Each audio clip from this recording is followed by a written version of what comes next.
and welcome to Aerotech's Automation 1 Motion Control Platform Educational Series.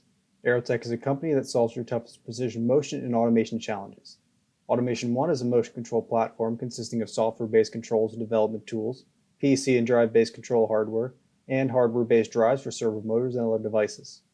In this video, you'll discover how to migrate your firmware on your Automation 1 drive from the legacy A3200 to the newer Automation 1 firmware. My name is Alex, and I'm a control system specialist for Aerotech. The first step is determining if you are even able to migrate your A3200 drive to Automation 1. Once you have determined if your drive can migrate to Automation 1, then you can start the migration process by migrating the drive firmware. If you are not sure if your drive can migrate or not, here's a brief review. 1. The drive must be either a GL4, an XC2, XC4, XC4E, XL4S, or XR3 hyperwire drive. The second criteria is that you must already be running with A3200 version 6.04 firmware on your drives. If you do not meet either of these requirements, then your drive will not be able to migrate to Automation 1. The final word of warning we have here is that once you do upload the drive with Automation 1 firmware, it will no longer work in the A3200 software, and you will need to downgrade the firmware back to A3200 using a different special method. Now that we have that squared away, let's migrate our firmware. This is going to be done using 4 main steps. 1. Verifying the A3200 firmware and software on your drive. 2. Downloading and unzipping the migration files. 3. Loading the custom firmware files. And then 4. Verifying the firmware in Automation 1. So to begin this process, let's start at step 1, verifying the A3200 firmware and software versions. This can be done using the A3200 firmware loader. When you open this up, it will connect to your drives and it will display the firmware as well as the drive connected. Here we can see that my XC4E is using version 6.04 of A3200. The next step, step 2, will be downloading and unzipping the migration files. We can find these files by going to our website, going to Resources, Controllers, and then in the Controllers Automation 1 section, we can find the help file.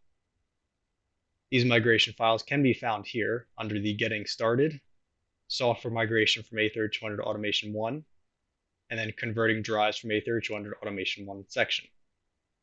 On step 3, we can find the zip file. We can click to download that. And once that's downloaded, we can unzip that.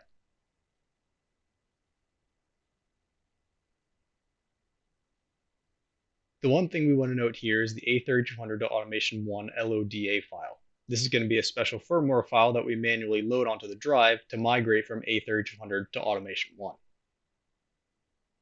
So with that, let's move on to step 3, loading the custom firmware file.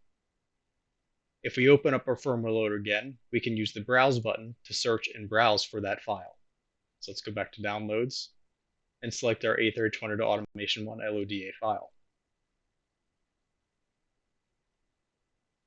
Then finally, we'll just hit Program to finish the process.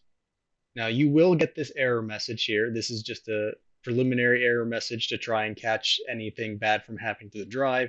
If you do select the wrong file, it could affect the drive and it could damage the controller. So we know though that this file is reliable and we can use this, so we'll go ahead and click Yes. This will begin loading the Automation 1 firmware onto the drive. Now this process could take several minutes, so we'll jump ahead to the end. Once the firmware has been successfully loaded, you'll get a screen like this. It'll tell you ready, that it's done. You'll see your drive as well as the new firmware version. This is now showing 1.02, and that's the Automation 1 version. So Automation 1 version 1.02 has been loaded onto the drive. But we're not done yet. We still need to go through step 4 and verify that the firmware at Automation 1 has finished and is complete. So let's go ahead and switch over to Automation 1 and verify that firmware loading was successful. Now, as expected, the first error that we get upon opening up Automation 1 is an incompatible device interface firmware error. This is not a bad thing. This simply means that the software version we're using, in this case version 2.5.2, does not match the firmware that's currently loaded on the drive. At the moment, that is 1.02. So let's go ahead and use the sidebar, select the controller section, and update our software.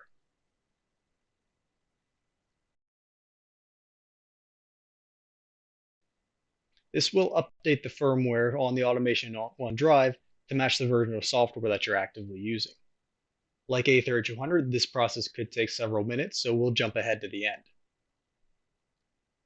Once that is complete, you'll get a message saying that your controller firmware has been successfully updated. And that is it. Your firmware is now fully migrated to Automation 1. You can click the OK button here to exit the device configuration and continue on with the migration process. That concludes this motion control platform educational video. Thank you for watching, and I hope you enjoyed learning about how you can migrate the firmware on your driver from A3200 to Automation 1.